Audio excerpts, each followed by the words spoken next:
د پاکستان د بهرنیو چارو وزیر شاه محمود قریشي وایي پاکستان به په افغانستان کې د بیا پخلاینې رول ته دوام ورکړي. نور حال په ریپورټ کې. د پاکستان د بهرنیو چارو وزیر شاه محمود قریشي وایي هیواد به د افغانستان د سولې او ثبات لپاره د بیا پخلاینې رول ته دوام ورکړي.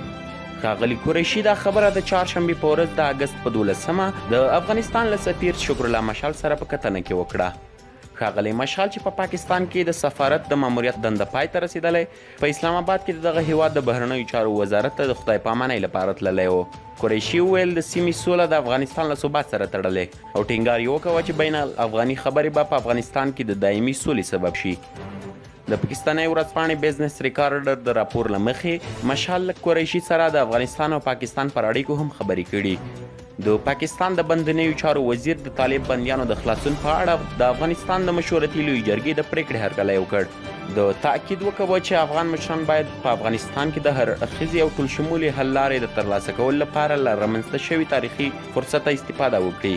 د افغانستان سفیر ښاغلي مشال له شاه محمود قریشي څخه په دې مننه وکړه چې د افغانستان او پاکستان د اړیکو ښیدو لپاره ځانګړی پام کوي. د ویډیو له کتلو مو نړۍ مننه. که غواړئ په دې باب له موږ سره نظریات شریک کړئ کولی شئ په کمنټ کې ولیکئ. ښې چارې د الله په امان.